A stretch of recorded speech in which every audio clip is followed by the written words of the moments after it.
Keragaman itu kalau bisa dikelola dengan baik, kita akan menjadi bangsa yang besar. Nah, di daerah Parung itu kalau Lebaran, yang terkenal itu dodol Cina namanya. Dodol Cina? Bukan padahal dodol Lebaran. Muslim. Ya, saya baca buku di Alabio itu terjadi pertikaian NU dan Muhammadiyah gara-gara beda jumlah rakaat sholat taraweh. Ternyata sekarang alhamdulillah kami akrab, tidak lagi bertikai soal sholat taraweh.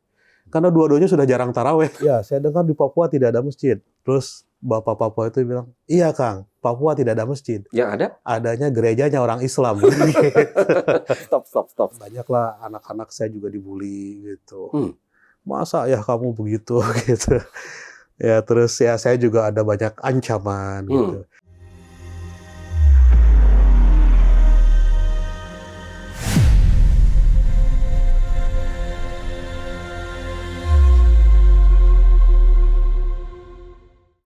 Assalamualaikum warahmatullahi wabarakatuh. Salam sejahtera untuk kita semua. Om Swastiastu, Namo Buddhaya, salam kebajikan, salam Sampurasun. Selamat jumpa di IMF Channel, Invisible Munawar Fuad. Bersama saya, MF, Munawar Fuad. Nama IMF Channel ini nggak ada kaitan dengan lembaga manapun. Yang kita kenal dengan IMF, International Monetary Fund, Dana Moneter Internasional. Kalau IMF ini dikenal sebagai lembaga keuangan internasional yang menyediakan bantuan keuangan berupa pinjaman, serta masukan kepada negara anggotanya yang berjumlah sekitar 190 negara. Amit-amit deh kalau Indonesia jadi pasien IMF lagi, yang udah pernah terbayar lunas itu. Sis dan bro, jadi IMF Channel ini enggak identik dengan lembaga yang dianggap berkuasa itu atau merasa sebagai adik kuasa atas siapapun terkait pinjaman uang. IMF Channel enggak ada kaitannya dengan IMF yang bermarkas di Washington DC, USA itu. IMF, Invisible Munawar Fuad, berbagi cerita, bicara fakta, menguak realita, membincang data, mengungkap peristiwa, menembus cahaya di balik gulita.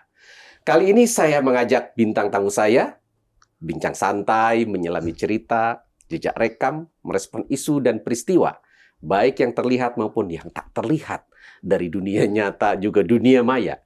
Cerita terbuka bukan fata morgana, berani jujur bukan melacur. Kita membongkar fenomena dan peristiwa seperti menyelami gunung es hingga ke dasar samudra.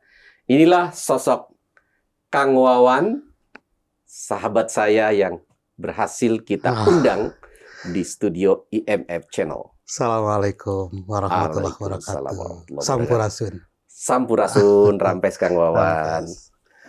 Muslim yang mengharamkan mengucapkan selamat Natal, tapi saya tidak.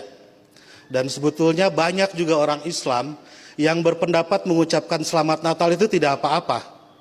Tapi mungkin yang datang ke gereja dan langsung mengucapkan hanya sedikit, salah satu di antaranya saya. Mereka mengharamkan mengucapkan selamat Natal karena kalau mengucapkan selamat Natal besok jadi Kristen.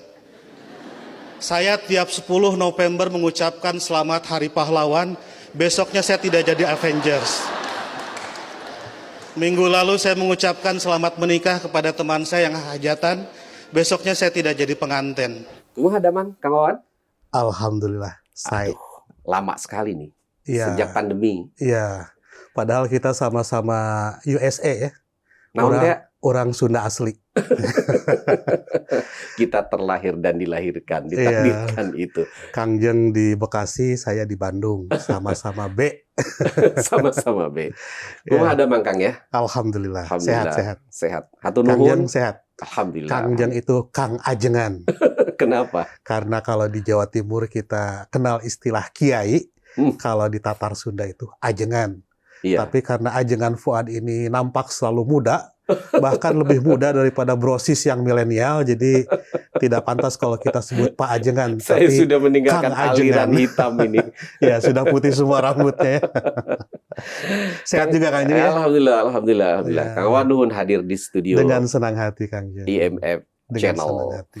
Kang, ini kita cerita-cerita tentang kenangan masa lalu. Waktu Akang kecil di Bandung, suasana Bandungnya. Bandung yang saya tahu nyanyikan halo, halo Bandung. Iya, betul. Bandung Lautan Api. Betul. Itu dari lagunya saja sudah menunjukkan bahwa Bandung itu pluralis, Kang. Halo, halo Bandung, ibu kota periangan, sudah lama beta. Beta itu kan istilah Ambon. Nah, kok ayah didinya? Iya, kalau istilah Bandung, Sunda, sudah lama aing gitu. Itu ternyata pakainya beta.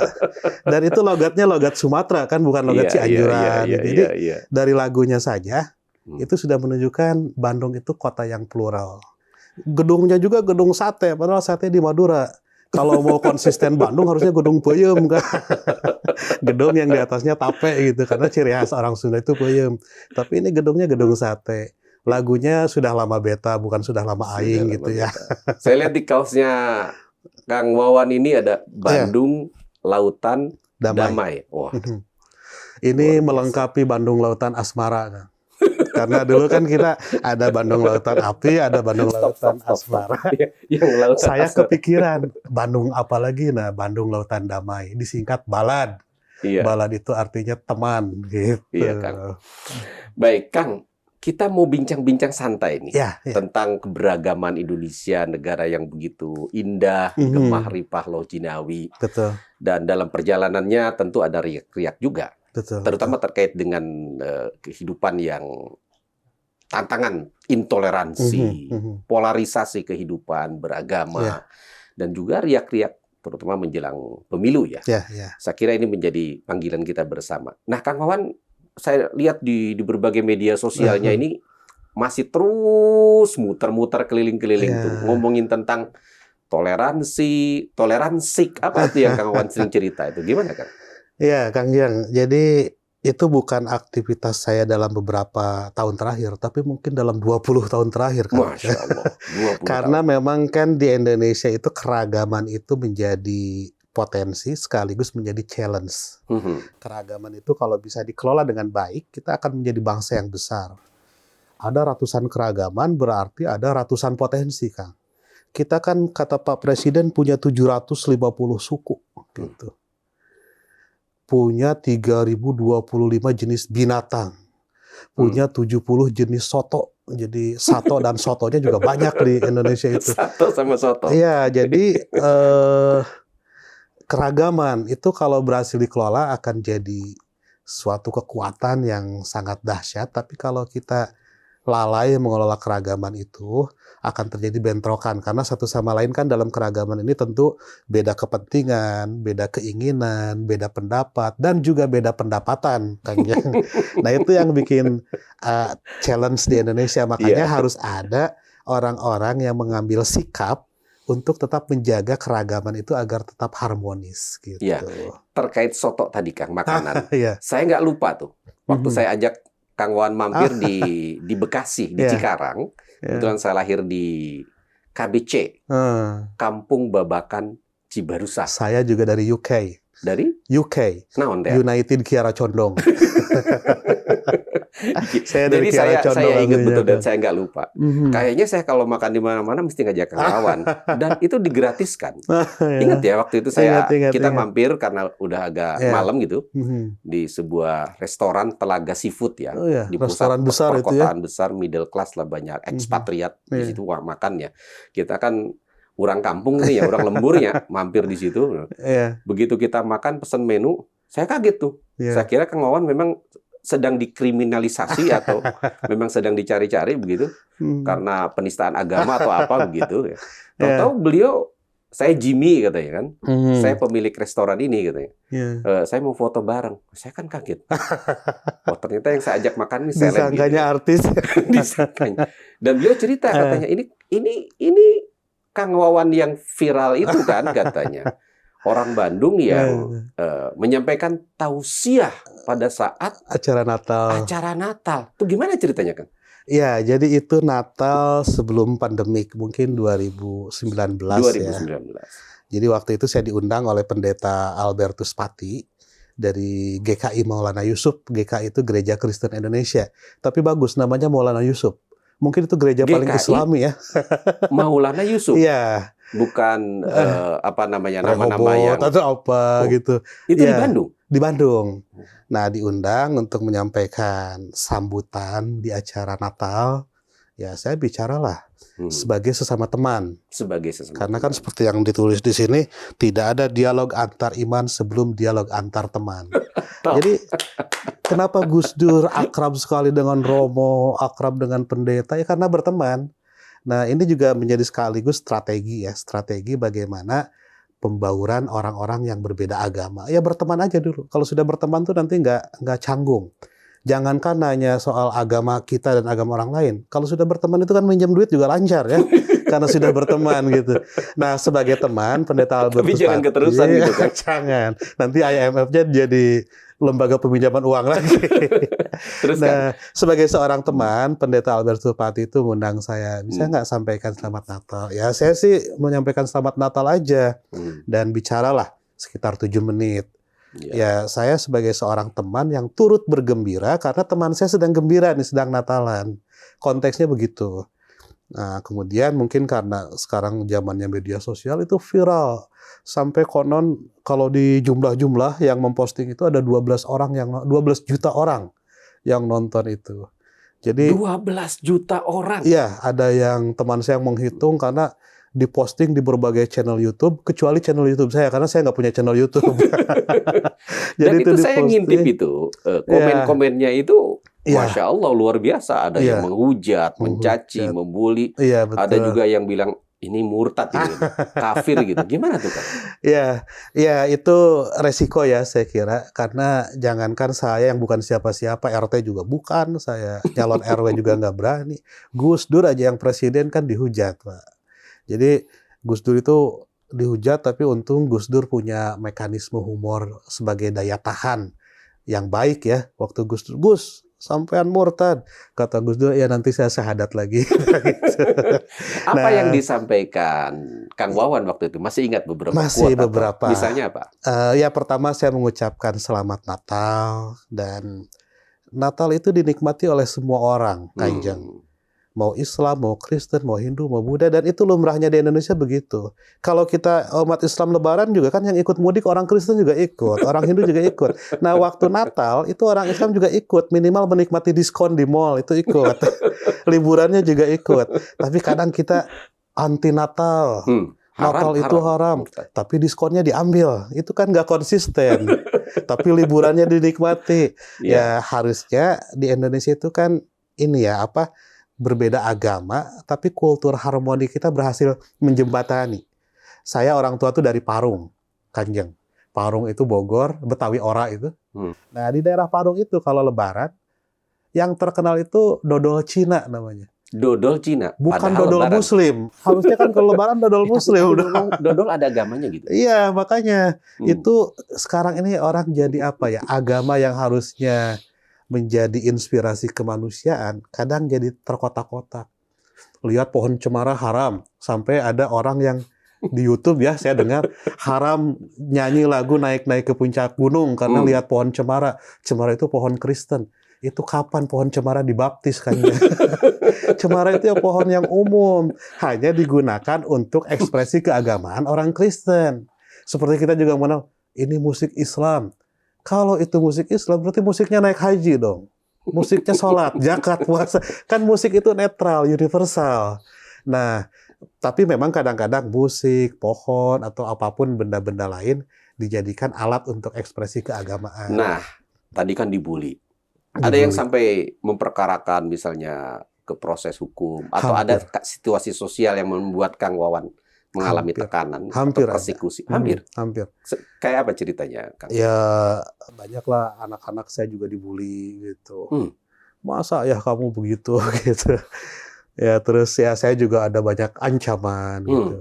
Tapi alhamdulillah banyak juga orang yang jauh lebih mengerti. Pak Lukman Hakim Saifuddin itu Menteri Agama kita sampai telepon, WA ngasih support. Nggak apa-apa Kang, nggak ada masalah. Toh kita memang bangsa yang toleran, bangsa yang pluralis. Apa yang disampaikan sebetulnya nggak ada masalah. Nah, di situ juga saya katakan, sebagai sesama manusia itu kan seharusnya kita saling menghormati. Karena kita sama-sama tercipta dari tanah. yang sering rese itu yang diciptakan dari tanah sengketa, gitu. Itu yang bikin rudet itu, gitu. Nah, sebetulnya kalau kita kembali kepada hakikat kemanusiaan kita, ya kalau istilah Kristen itu dari debu kembali ke debu, kalau kita itu dari tanah kembali ke tanah, itu secara jasadiah ya. Kalau secara ruhaniah, innalillahi wa inna ilaihi raji'un, dari Allah kembali kepada Allah. Ya kita dari rahim, dari sumber yang sama, Allah Subhanahu wa taala. Makanya kalau kita menyakiti orang lain yang berbeda agama, Rasulullah pernah bersabda, siapa yang menyakiti tetanggaku, kebetulan tetangganya Yahudi, dia juga menyakiti aku, kata Rasulullah. Ya mungkin karena manusia dari rumpun yang sama itu. Nah, ada yang tanya nih, ini Kang Wawan nih ngajinya di mana? Apa yang membentuk cara berpikir dan apa mental model seperti ini? Yang 20 tahun lebih ya? Yang jelaskan di begini. Cibarusah dan dengan Kangjeng Munawar Fuad. Tapi saya banyak baca dari Gus Dur, Kangjeng. Gus Dur itu luar biasa, menginspirasi banyak anak-anak muda NU seperti saya. Gus Dur ya? Gus Dur. Karena di banyak buku beliau menulis pemikiran-pemikiran yang saya kira mencerahkan peradaban. Gitu. Jadi Gus Dur itu punya kontribusi yang besar dalam membangun Islam berkemajuan. Muhammadiyah maksudnya? Ya Islam berkemajuan harus baca Gus Dur. Gitu. Maksudnya ya kita kan punya ormas besar yang luar biasa di Indonesia itu. NU dan Muhammadiyah. Dan kita bersyukur, Kangjeng, karena NU dan Muhammadiyah sekarang tidak lagi bertikai. Dulu-dulu kan tahun 80-an sering bertikai. Apa yang diingat? Pertikaian apa? Misalnya? Ya, saya baca buku di Alabio itu terjadi pertikaian NU dan Muhammadiyah gara-gara beda jumlah rakaat sholat taraweh. Jadi yang NU 23 rakaat, yang Muhammadiyah 11 rakaat. Nah sekarang saya punya banyak teman Muhammadiyah, ada Irfan Amali, kan? Ada Reza kalau di Jawa Barat itu. Ternyata sekarang alhamdulillah kami akrab, tidak lagi bertikai soal salat taraweh. Karena dua-duanya sudah jarang taraweh. Itu bercandanya. Seriusnya karena sering gantian gitu. Ya, jadi masyarakat kita sesungguhnya sangat toleran. Punya nilai-nilai rasa hormat, toleran. Dan rasa itu terlihat dari berbagai artefak budayanya, Kangjeng. Ya. Di Sunda ada Sili Asah, Sili Asih, Sili Asuh. Di Minahasa ada Mapalus, itu artinya gotong royong. Di Poso ada Padungku. Padungku itu kalau panen open house, dan itu open house-nya bebas, semua agama boleh berkunjung ke rumah kita yang sedang panen. Dan selalu ada 2 meja. Ini makanan halal untuk orang Islam, ini makanan haram untuk orang Islam. Dan dikasih tahu, yang Islam jangan ke sini, mejanya yang ini saja. Itu kan menurut saya kearifan yang luar biasa. Di Poso itu kalau takbiran nih, itu yang nyupir itu orang Kristen. Pakai kolbak itu. Nah di belakang yang main dulag, yang takbiran, bedug gitu. Ya itu orang Islam. Jadi saya melihat toleransi di Indonesia itu satu dikembangkan oleh para akademisi, Cak Nur gitu ya, Pak Johan Effendi. Ada juga yang dikembangkan oleh pemerintah, makanya ada FKUB. Ada juga yang dikembangkan oleh CSO, Civil Society Organization, Jakatarum, terus Jakatarum itu Kang Wawan melekat sebagai pendiri, penggagas, apa itu? Jaringan kerja antar umat beragama. Jaringan kerja antar umat beragama. Jakatarum. Nah, nanti saya cerita Jakatarum. Nah, satu lagi, ada toleransi yang secara natural sudah terjadi di berbagai daerah. Saya pernah bikin acara di Indramayu, Kangjeng. Itu ada satu masjid, itu masyarakat menyebutnya Masjid Rehobot. Padahal Rehobot itu nama gereja biasanya. Terus ada SMKNU, Sekolah Menengah Kejuruan. Itu mah jelas ditulisannya di pelangnya SMK Rehobot gitu. Itu SMK Rehobot. Nah, padahal milik NU itu. Nah, saya sholat di masjid itu dan saya tanya ke Pak DKM, ini kenapa masyarakat di sini sebut ini Masjid Rehobot? Itu kan bersebelahan dengan gereja. Pak DKM bilang, memang dulu masjid ini dibantu oleh jemaat gereja sebelah, katanya gitu. Tapi jangan salah kawan, gereja sebelah juga waktu dibantu oleh Ansor, gitu. Nah itu yang oleh Pak Kiai Fakihuddin Abdul Qadir dari Cirebon disebut mubadalah, kesalingan. Gitu.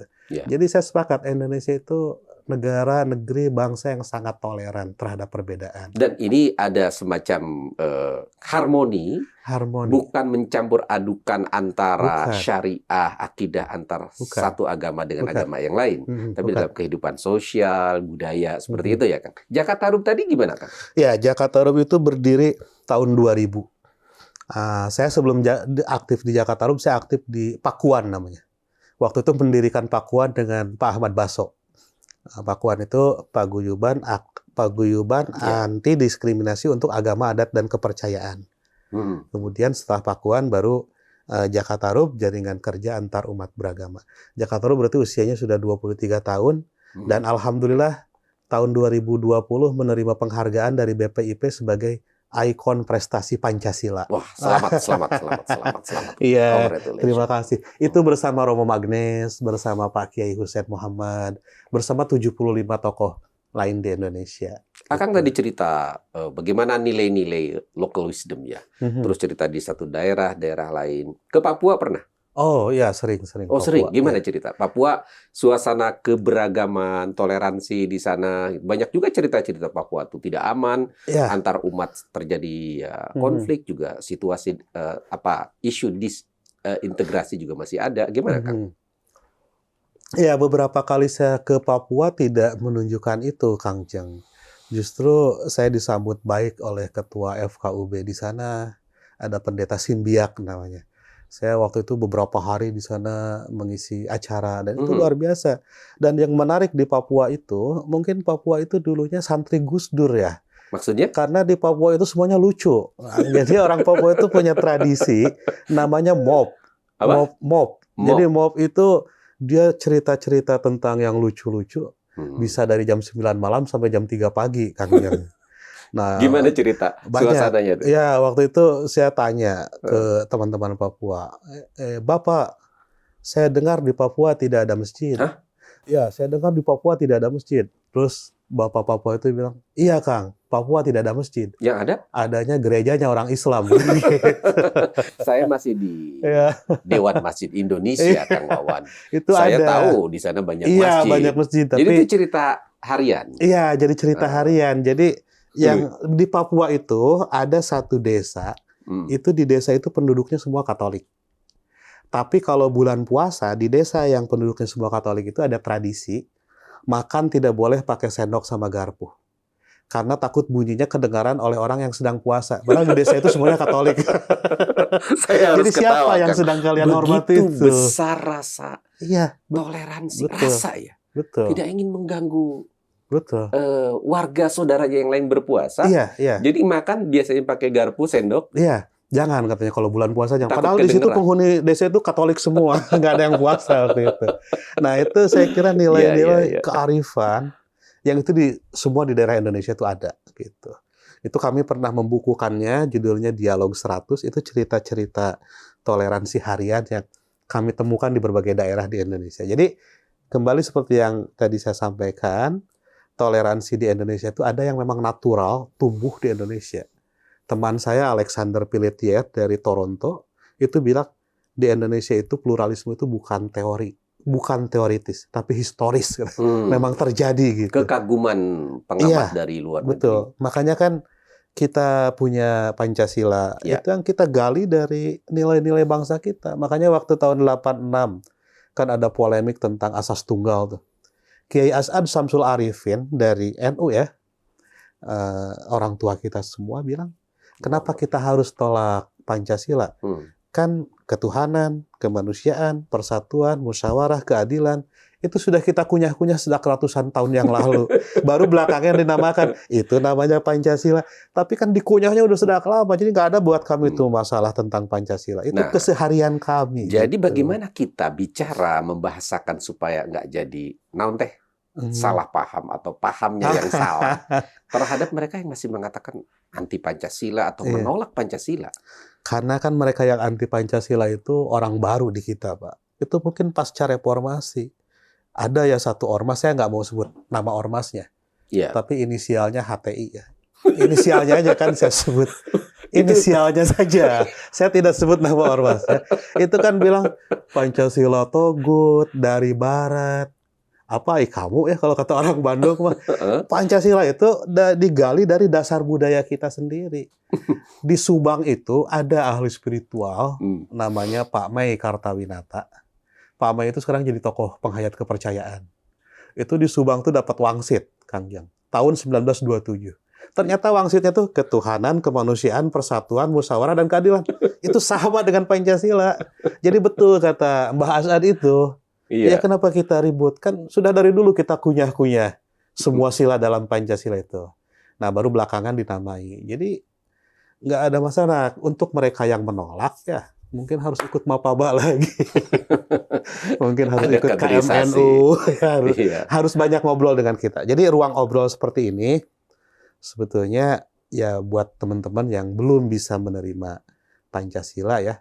Saya lihat di postingan Bapak Felix Xiao ya, mohon maaf. Kan ada tuh postingan.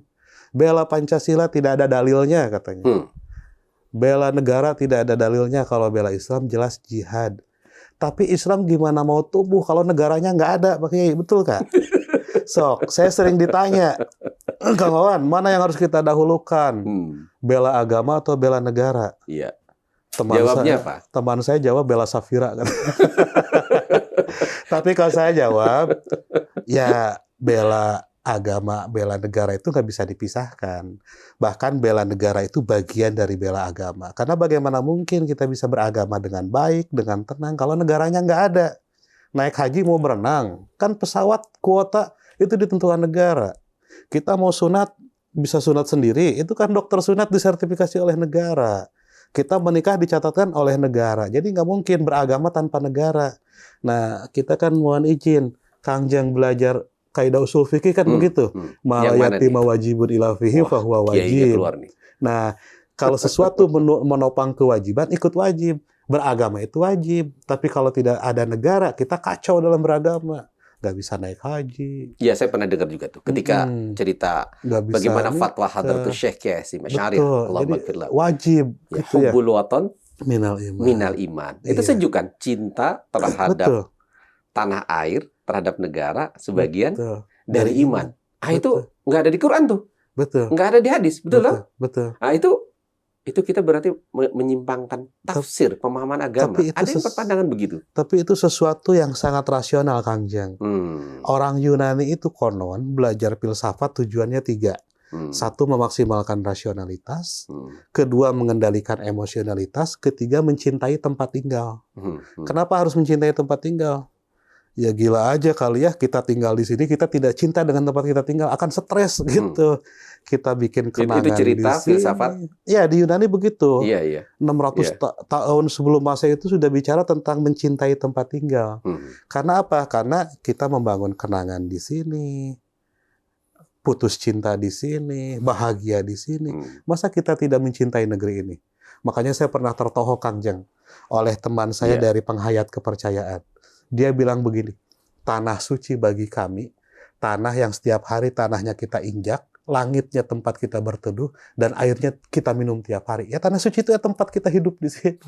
Jadi gimana mungkin kita hidup di sini, tapi kita tidak mencintai tempat kita hidup. Itu dan dalam banyak sejarah, Rasulullah SAW, Nabi Muhammad juga sangat mencintai. Sangat mencintai tanah kelahiran. Sangat mencintai Madinah, begitu.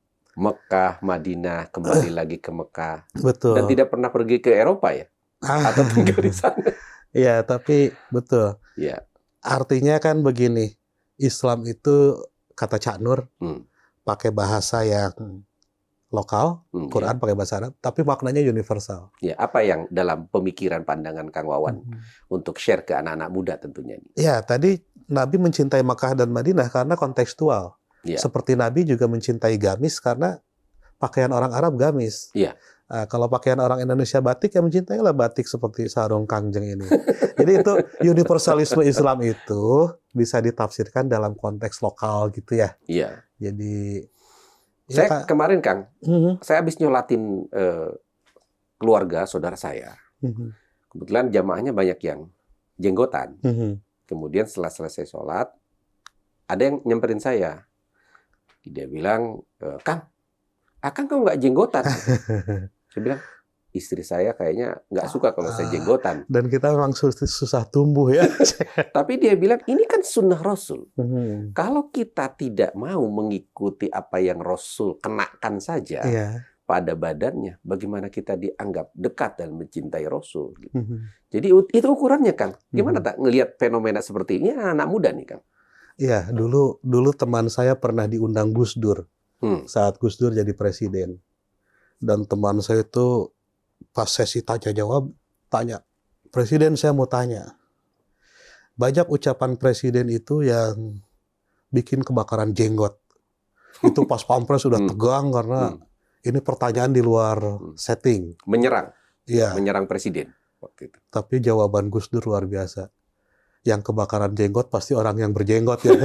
Tidak jenggot nggak kebakar. Kan nggak ada jenggotnya. Masya Allah. Maksudnya untuk komunikasi ke anak-anak muda ya, mungkin kita butuh praktek komunikasi yang menggembirakan, Kang. Menggembirakan. Seperti apa, Kang? Narasi, diksi, atau apa yang kita mau sampaikan ke anak-anak muda, milenial, zilenial gitu. Iya, mungkin ini ya apa namanya, komunikasi-komunikasi yang ada di alam pikiran mereka gitu. Kayak misalnya penentuan tema gitu ya. Teman-teman Bandung itu tidak dengan toleransi mari kita tingkatkan keharmonisan, susah. Tapi teman-teman tuh bilang, yuk toleran style. Toleran style. Jadi style kita jadi toleran. Jadi toleran itu jadi gaya hidup ya. Gaya hidup. Gitu. Jadi kalau enggak toleran berarti nggak gaul dong. Tidak gaul. Gitu. Nah, apalagi anak muda sekarang ini kan bertemu dengan banyak orang di banyak ruang, termasuk ruang maya tadi ya. Ruang maya. Jadi ketemu dengan siapa aja kan bisa. Itu kalau tidak dibekali dengan toleransi, itu kan yang membuat mereka juga terkungkung sendiri. Jadi mereka juga nanti akan menemukan bahasanya sendiri, ruangnya sendiri.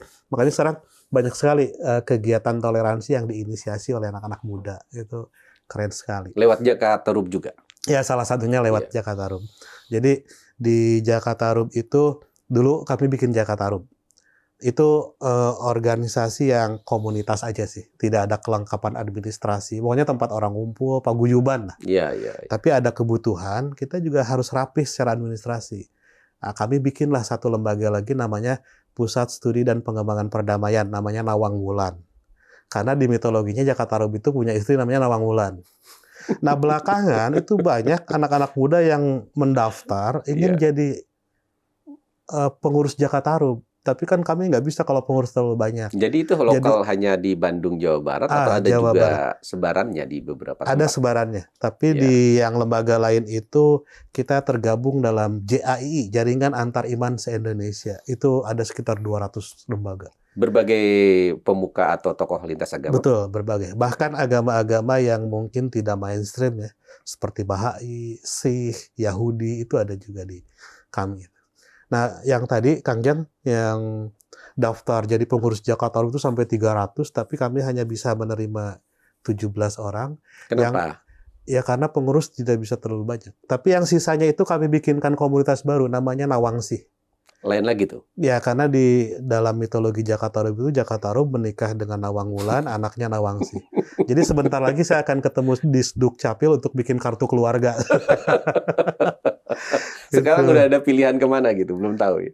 Pilihan Milu. Oh, yang jelas kisi-kisinya aja. Kang, tadi Akang sudah banyak cerita berkeliling dan lebih dari 20 tahun melalui Jakartarum dan penggiat-penggiat kerukunan. Dan juga kebijakan Presiden Jokowi tentang penguatan moderasi beragama ya. Saya lihat Kang Wawan sudah menjadi instruktur nasional. Kan kita sama. Ya, Kang Jeng juga sama ya instruktur nasional. Insya Allah. Jadi ini sudah tidak ada batas secara kemanusiaan, sosial, dan semangat kebangsaan bahwa kita punya tanggung jawab yang sama. Dengan kebijakan moderasi beragama yang terus diperkuat, tantangannya makin berat juga ya. Iya, betul. Polarisasi, kemudian politik identitas, kemudian meningkatnya eskalasi perbedaan, bahkan di internal satu agama yang banyak mispersepsi. Kalau nggak salah paham, pahamnya yang salah. Ini banyak sekali kejadian-kejadian seperti ini, tantangannya luar biasa ya. Mhm. Bahkan di lembaga pemerintah, bahkan Ya, di ya. BUMN dan sekolah-sekolah akademik Hasil itu juga risetnya begitu ya. kabarnya terpapar Mhm. ekstremisme, Mhm. radikalisme, dan Mhm. itu perlu obat. Akan bilang toleransi itu apa itu kan? Iya. Nah, anak-anak muda itu selain tadi bilang toleran style, saya Iya. tanya, kenapa kalian bikin toleran style? Untuk mengobati toleransi, toleran yang Toleransi. sakit gitu. Oh, Jadi, ada yang sakit pada toleransi kita. iya Nah, betul. Jadi apa tuh ada, Kang? Penyakit-penyakit apa kira-kira? yaitu ketidaksiapan menerima perbedaan. Gitu. Ketidaksiapan, tidak Jadi, acceptance-nya menerima iya, dia perbedaan. berpikir bahwa yang berhak hidup di Indonesia itu hanya satu agama, hanya Iya. satu suku. Itu kan tidak realistis. Ya sekarang zaman terbuka, zaman tidak ada batas, dan kita punya satu rumah yang sama, NKRI. Di NKRI itu banyak sekali penganut agama. Agama lokal itu kan sampai 187 agama lokal kurang lebih di Indonesia itu. Belum agama yang interlokal ya. Islam, Hindu, Kristen, Buddha, dan seterusnya.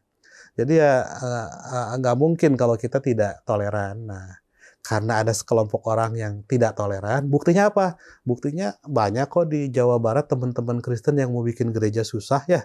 Kecuali di Bekasi kemarin sudah berhasil. Ya, itu Nah, hampir 18 tahun, Kang. iya makanya. Nah itu toleransi kata anak-anak muda itu. Makanya harus diobati dengan toleran style gitu. Iya. Nah saya kira urgensi moderasi beragama itu adalah, kalau dulu yang berbicara soal ini kan hanya dari akar rumput tuh. Iya. Nah, kalau sekarang dari negara. Nah ini kalau dikolaborasikan menjadi action yang sangat bagus. Multi kolaborasi. Betul. Berbagai pihak yang terkait ya. Betul. Karena ini kan problem bersama, bukan hanya problem aktivis. Ini kalau dulu kan yang sering bicara soal hak beragama itu kan banyak dari NGO ya.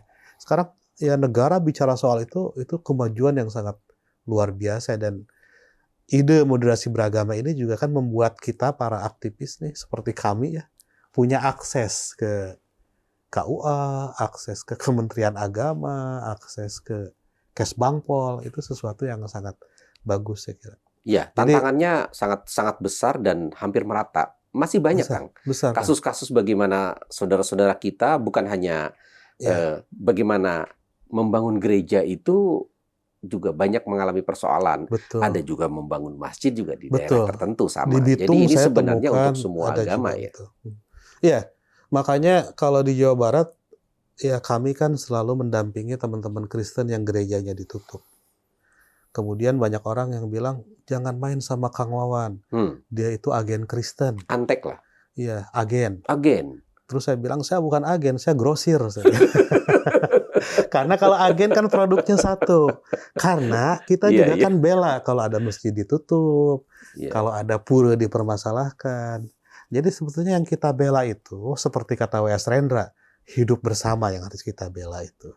Bukan soal bela Kristen, bela Islam, itu kita semuanya harus kita bela karena kan kita hidup dalam panggung bersama, dalam rumah bersama.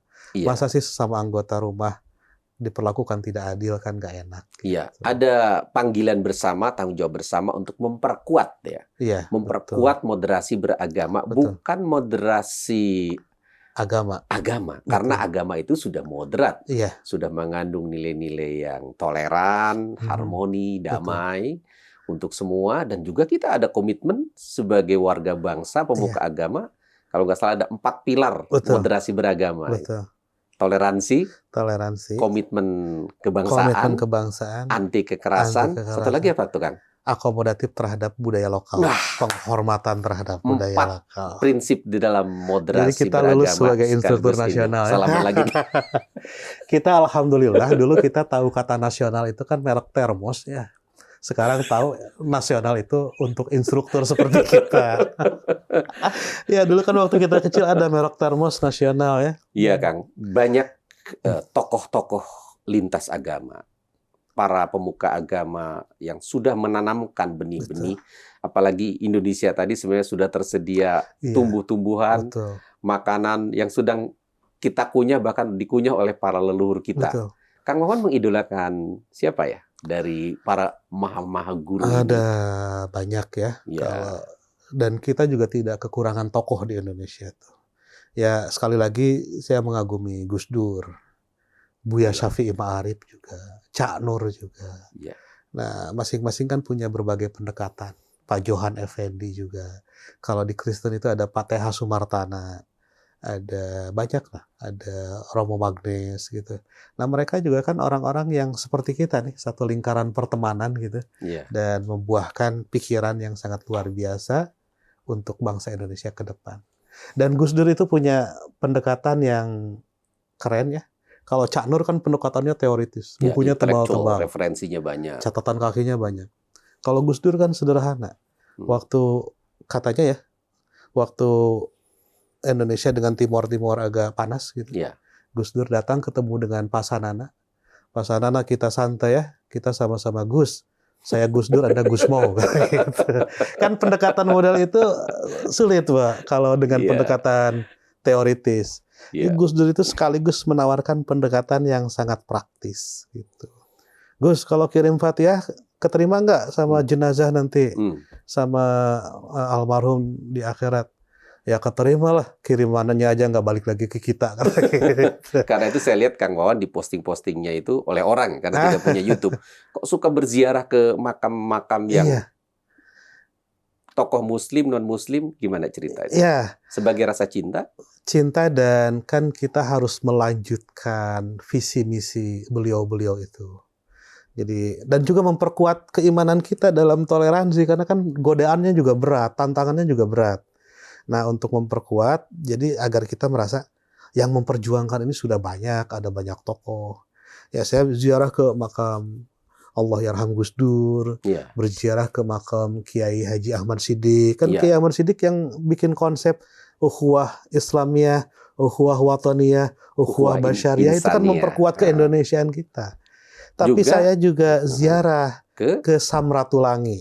Itu tokoh Kristen dari Indonesia Timur. Iya. Yang akhirnya menyepakati bahwa kita pakai konsep Pancasila. Iya. Nah, itu temannya Amaramis. Nah, jadi kenapa saya rajin berziarah? Iya, kenapa? Pertama mungkin karena saya dibesarkan dalam kultur NU. Yang kedua ternyata selain dialog antar agama, saya berbakat juga dialog antar arwah. Jadi bersama arwah-arwah mereka itu semangat kita tumbuh lagi. Iya, gitu. kita mendoakan para arwah leluhur, Iya, para amin. guru-guru bangsa, para tokoh-tokoh yang menyemaikan pesan-pesan toleransi dan Betul. harmoni itu kita lestarikan. Betul. Ada banyak Gus Durian muda yang tumbuh di mana-mana, tokoh-tokoh Ahmad Dahlan muda, Betul. kemudian tokoh Samratulangi muda dan lain-lain. Kang Ya, Wawan. karena semua orang harus moderat. Jadi tidak hanya orang Islam, Kristennya juga harus moderat, Hindunya juga harus moderat. Jadi yang moderat ketemu yang moderat. Sebetulnya yang bermusuhan itu bukan Islam dan Kristen. Siapa? Yang bermusuhan itu Islam fundamentalis dan Kristen fundamentalis. Baik. Hatur nuhun. Dengan Wawan, senang hati, Kanjeng. Selamat meneruskan giat-giat toleransi Jakarta Rub. Siapa lagi tadi keluarga Jakarta Rub? Ada Nawang Wulan, Nawang Wulan, ada Nawangsi, Nawangsi, ada Balad, Bandung Lautan Damai, Bandung Lautan banyak Damai, dan di mana-mana. di mana-mana. Mudah-mudahan Indonesia tetap terus utuh, Terima kasih, Kanjeng. kuat, kokoh, Mohon menjaga doanya. kebinekaan dalam semangat NKRI. Terima kasih. Di dalam pilar menjaga kebinekaan, ya, Undang-Undang Dasar 1945 dalam bingkai NKRI. Terima kasih hadir di Dengan IMF senang hati. Channel. Jangan kapok untuk mengundang. Atau don, kawan. Dengan senang. Kanjeng, Wilujeng. ini kan bukan properti, ini minuman betulan, jadi harus kita minum Oh, gitu. untuk menghormati Kanjeng. Mangga. Mari. Hatur nuhun Kang Wawan.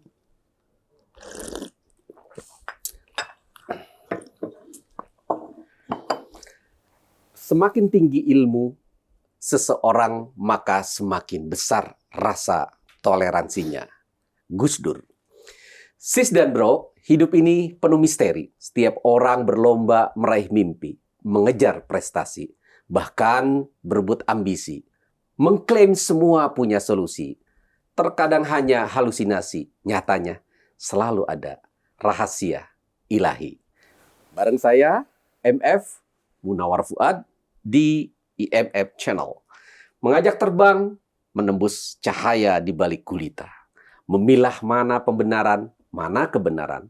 mana akal sehat, mana akal sesat, memilih mana yang soleh, mana yang salah.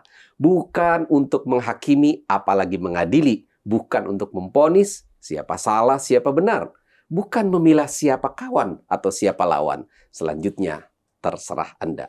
Salam Pancasila, salam Indonesia.